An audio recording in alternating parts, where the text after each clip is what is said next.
존경하는 국민 여러분, 그리고 우원식 국회의장님과 동료 의원님 여러분, 그리고 이 자리에 함께하신 국무위원 여러분, 저는 강원도 동해시와 태백시, 삼척시 그리고 정성군을 지역구로 두고 있는 국민의힘 이철규 의원입니다. 지난해 12월 3일 밤 비상계엄 선포 이후에 우리 사회는 혼란스러운 상황이 계속되고 있습니다.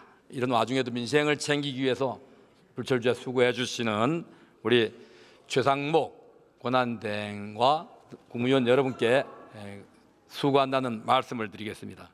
존경하는 국민 여러분, 윤석열 정부 출범 이후 극심한 여소야대 입법부와 국민이 직접 선출한 행정부 간의 계속된 갈등으로 계엄 선포 전까지 사상 유례 없는 감사원장 탄핵을 비롯한 22건의 정부 관료 탄핵 소추안이 발의되었습니다. 또한 비상계엄 선포 이후 현직 대통령의 탄핵에 이어 권한대행인 국무총리, 법무부 장관, 경찰청장까지 29건의 탄핵 소추가 발의되는 등 한 번도 경험해보지 못한 일들이 진행되고 있습니다.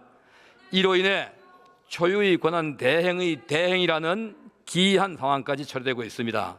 이런 상황에서도 비상계엄의 적법성 여부, 대통령 탄핵의 찬반 의견을 놓고 국론이 극심하게 분열되고 있습니다. 대한민국은 민주공화국이고 법치국가입니다. 비상계엄에 대한 내란죄의 성립 여부와 대통령에 대한 탄핵 소추는 헌법재판소의 판단과 사법부의 결정에 따르는 것이 민주적인 해결 방식일 것입니다. 그러나 탄핵 소추안이 심리되어야 할 시기에 정파적 이익을 앞세운 일들이 일어나고 있습니다. 목적이 아무리 옳다고 하더라도 그 목표를 이루기 위한 절차의 정당성이 무너진다면 법치주의도 함께 무너질 것입니다. 민주당은 자신들의 뜻을 따르지 않는다고 최상목 권한대행마저 직무유기로 고발했습니다. 전국 혼란을 수습해야 할 시기에 민주당은 헌법적 가치 침해 여부를 따지는 것이 아니라 정권 초기부터 이어온 정권 탈출을 위한 탄핵 몰이에 이어서 이재명 대표의 사법 리스크를 걷어내기 위한 조기 대선에 몰두하고 있습니다. 권한 없는 기관, 권한을 넘어선 초법적 조치가 제어되지 않고 반복적으로 이루어진다면 법치주의는 무너질 것입니다. 전국 혼란을 수습하기 위해 공정하고 적법한 절차에 따라 실체적 진실이 규명돼야 할 것입니다. 질문하겠습니다. 법무부 차관 앞으로 좀 나와 주십시오. 김서구 법무부 차관이 답변을 위해 자리에서 일어나 앞으로 나와 우원식 국회의장의 인사를 한 후 답변자석 앞에 자리했습니다. 국민의힘 이철규 의원이 탄상의 방향을 답변자석과 마주하게 위치를 조정했습니다.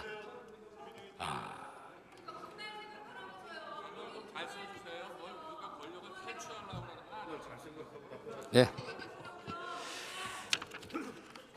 좀 경청 좀 해주시면 좋겠습니다. 우리 좀 들으시죠.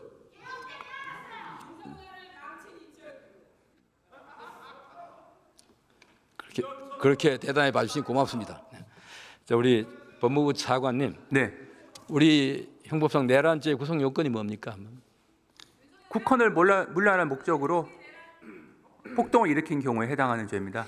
네, 그 폭동의 범주는 무엇입니까? 폭동의 범주는 기본적으로 국헌 문란이 있었는지 여부와 관련된 부분이라서 국가 권력 기능을 소멸시키거나 법률상 기능을 훼손시키는 경우 등에 해당하는 것으로 알고 있습니다. 그 국헌을 문란시킬 목적이 있다 하더라도 행위가 있어야 될 거 아닙니까? 그 폭동의 구체적인 내용에 대해서는 구체적인 사실관계마다 다를 수 있는데 예전에 5.18 사건의 경우에 있어서는 비상계엄 확대 조치도 폭동의 한 예로 판단한 적은 있습니다. 네, 그러니까 행위 중에 살인이라든가 또는 폭력이라든가 또한 직권남용이라든가 살인을 당해봐야 알아요. 특수라고 했잖아요. 바보야. 바보야.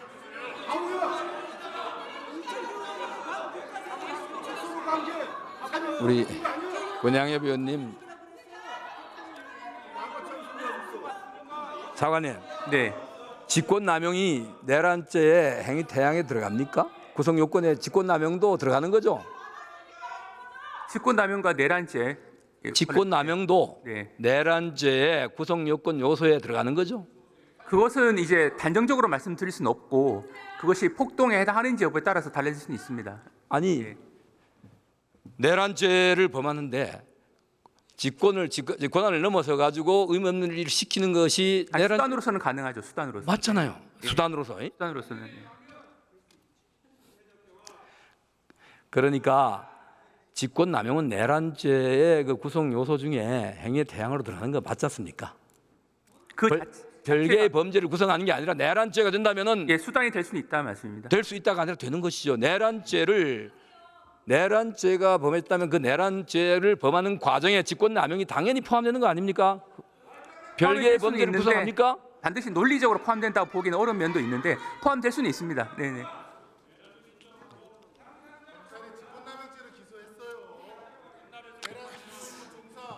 우리 차관님, 네네. 살인범이 살해하는데 도구를 썼는데 그 도구가 불법 무기라 해가지고 별도의 죄를 기소합니까? 네? 아니 별도 폭력을 했다고 예예. 물력에 상해를 입혔다고 상해죄를 별도로 기소합니까? 그 부분은 아니죠. 흡수가 되죠. 네, 네, 그렇습니다. 당연히 흡수되는 거죠. 그러니까 제가 말씀드린 취지는 이제 논리적으로 반드시 이제 흡수되는 것은 아니고 될 수도 있고 안 될 수도 있다는 거를 원론적인 차원에서 말씀드린 겁니다. 자, 들어가십시오. 김서구 법무부 차관이 답변을 마치고 자리로 돌아갑니다. 걱정하지 마세요. 자, 우리 공수처장님 나와주시죠. 오동훈 고위공직자 범죄수사처장이 답변을 위해 의원님. 자리에서 일어나 앞으로 나오고 있습니다. 의원식 네, 국회의장에게 인사를 한 후 답변자석 앞에 섰습니다. 공수처장님 여러 가지 반복된 건 안 묻겠습니다. 공수처장님, 네. 이번 사건을 인지하거나 수사 착수하게 된 시기가 언제죠? 배경이 무엇이죠? 비상계엄 선포된 직후 수사에 착수했습니다. 무엇으로 착수했습니까? 무슨 죄? 저희들은 직권남용죄와 그다음 내란죄 같이 수사에 착수했습니다. 아니 내란죄 수사 권한이 없지 않습니까? 저희들은 이 본질적으로 고위공직자의 직권남용 행위로 수사에 착수했습니다. 직권남용 혐의가 있다라고 수사 착수했다는 거죠. 네. 네. 그러면 하나 묻겠습니다. 지금 현직 대통령이 소추 대상자입니까? 소추권하고 지금 수사권은 완전히 구별됩니다. 우리 네, 완전히 구별된다. 고위공직자범죄수사처 2의 가항에 의하면 네. 수사 대상으로 제일 먼저 나오는 것이 대통령입니다. 그래서 소추권 여부와 상관없이 대통령에 대해서 우리 고위공직자범죄수사처가 수사권을 갖는 사실에 대해서는 아무런 이론이 없습니다. 네, 동시에 경찰도 검찰도 동시에 수사 착수했죠. 네? 경찰도 검찰도 동시에 수사 착수했죠. 네. 그렇다면은 우리 법에 내란죄의 수사 주체는 경찰 아닙니까? 네. 그러니까 경찰이 내란죄를 수사하고 그 내란의 이 행위로서 직권남용이 이루어졌다면 당연히 경찰이 수사하는 것이 원칙이라는 생각이 들지 않습니까? 네, 그 부분도 틀린 얘기는 아니지만 네, 알겠습니다. 저희들 경찰과 검찰 사이 권한에 약간의 분쟁이 있었고 네. 그런 부분에 대해서 조율할 필요가 있어서 지금 이첩 요청권이라는 권한을 행사하면서 더 적극적으로 이 수사를 하게 되었습니다. 네, 우리 공수처장님 들어가시고요. 우리 오동훈 법원 고위공직자 행정처장님 범죄수사처장이 잠깐 나와 보시죠. 답변을 마치고 자리로 돌아갑니다.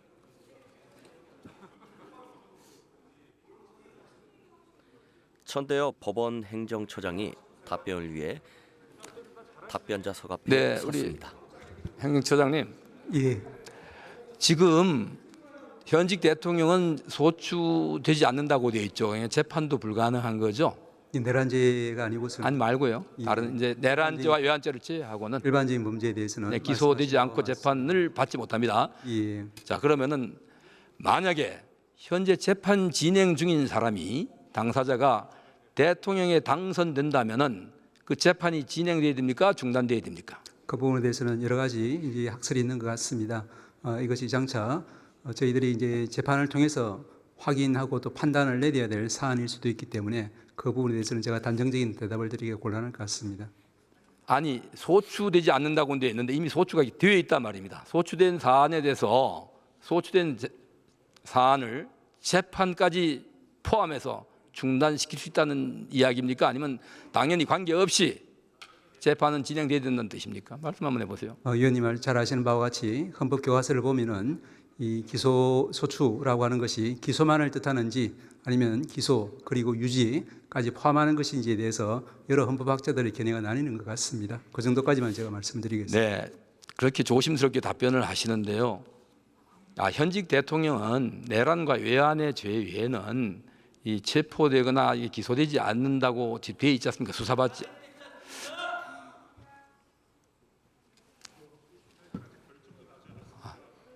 우리 헌재 소장님, 저기 헌재 사무처장님 좀 나와주시죠. 전대엽 들어가세요. 법원 행정처장이 답변을 마치고 자리로 돌아갑니다. 김정원 헌법재판소 사무처장이 답변을 위해 자리에서 일어나 앞으로 나오고 있습니다.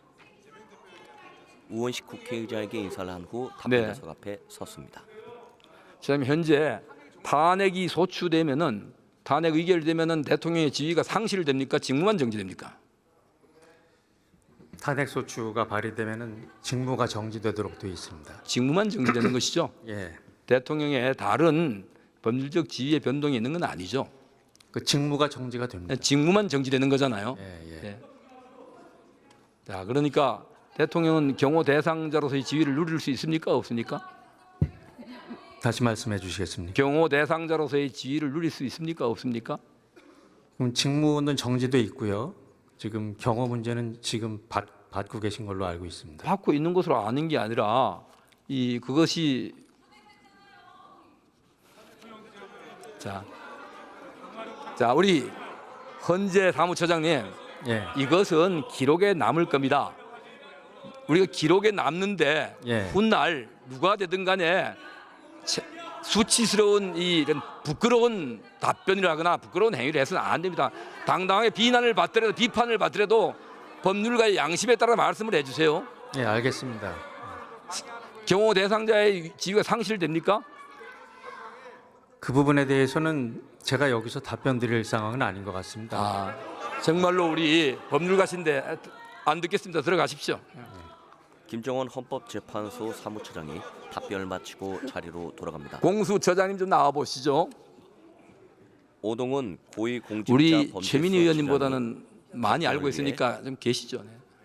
자리에서 네. 일어나 앞으로 나오고 있습니다.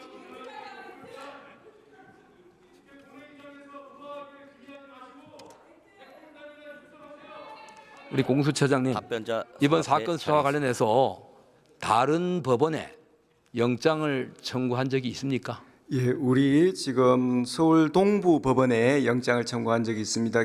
그 현재지에 있던 그 김용현에 대해서 저희들이 체포 영장을 청구할 필요가 있었는데 했고요. 그다음에 두 번째로는 중앙군사법원에 영장을 청구했습니다. 그래서 지금 한 4군데 활용했는데요. 지금 재판 관할에 관한 31조 그 단서 조항에 의하면 공수처장의 재량에 따라서 원래 형사소송법에 의한 관할 법원에 청구할 수 있도록 명확하게 되어 있습니다.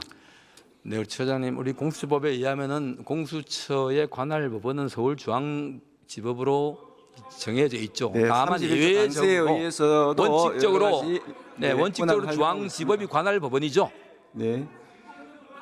지금 동부법원하고 그다음에 중앙군사법원에도 지금 영장을 활용하고 있다는 얘기를 말씀드립니다. 아니 글쎄요, 제가 묻는 질문은 중앙지법이 원칙적 관할 법원 아닙니까? 네, 31조 본문에는 서울중앙법원에 관할이 있다는 것을 창설하고 있습니다. 네, 그렇게 그렇지만 형사소송법에 의한 관할도 그대로 유지되고 있다라고 하고 예외적으로 예외적인 상황에서 다른 법원에 이 영장을 청구하거나 기소할 수 있는 거죠. 공수처장의 재량으로 기존의 형사소송법에 의한 관할을 이용할 수 있다라고 해석하고 있습니다. 처장님, 법의 해석은 그렇게 우리가 편리한 대로 할 수 있는 게 아니지 않습니까? 자유재량 행위가 아니라 거기에서 단서 조항은 피의자의 입장이라든가 이런 종합적인 상황을 고려해서 할 수 있는 것이지 공수처가 편리하게 여기저기 마음대로 선택하라고 해놓은 규정은 아니라고 생각을 합니다. 예, 만일에 그 관할에 문제가 있었다면 법원에서 그 적법하게 영장을 발부하지 않았을 것입니다. 그런 부분에 있어서는 전혀 문제가 없다라고 단언해서 말씀드립니다. 네.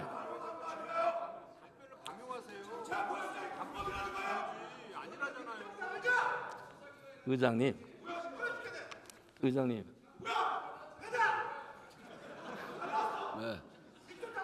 자, 조용히 하세요. 저 두 분 대화하는 자리가 아닙니다, 여기.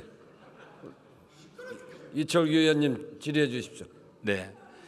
이렇듯 우리 처장님, 다수의 여론이 곧 정의는 아닙니다. 또 형식적 권한이 있다 해서 그 권한이 정당한 것이 아닙니다. 대통령도 본인이 가지고 있는 권한의 범주 내에 있는 계엄령도 그 절차적 정당성과 형식적 정당성에 문제가 있다 해서 내란죄 혐의를 받고 탄핵이 소추되고 수사를 받고 있습니다. 이러한 수사 절차가 이 국민적 공감을 얻지 못하는 방식으로 또한 여론몰이에 의해서 몰아붙여 간다면은 이 결과가 어떤 결과가 나오든 우리 국민들은 의견이 찬반이 갈라질 것입니다. 이것은 결코 바람직하지 않습니다. 이 절차가 하루 이틀이 그렇게 급한 것이 아닙니다. 현재 엄연히 대한민국의 대통령의 지위를 가지고 있습니다. 다만 그 직무만 정지되어 있습니다. 헌법재판소가 절차를 진행하고 있다면은 이 행위가 대통령의 계엄 선포 행위와 그 후속 행위들이 위헌의 판단이 난다면은 거기에 따라서 곧바로 대통령의 직위 상실될 것이고 거기에 이후에 사법 절차를 진행한다 해서 어떤 문제도 생기지 않았습니다.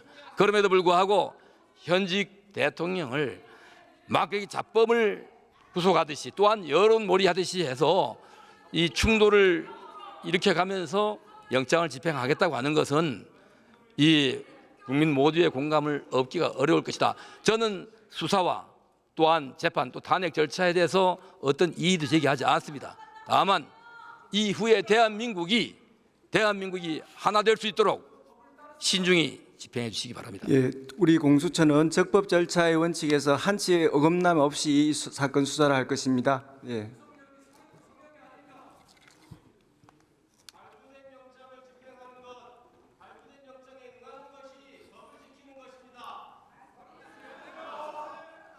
오동훈 고위공직자범죄수사처장이 답변을 마치고 자리로 돌아갑니다. 국민의힘 이철규 의원이 답변자석과 마주보던 단상의 방향을 의원석 정면을 향해 위치를 조정했습니다. 존경하는 국민 여러분, 이게 국회의 다수 의석을 차지하고 있는 더불어민주당의 행태입니다. 국민 여러분, 똑똑히 지켜. 발언자의 발언 시간이 초과되어 마이크가 꺼진 상태입니다.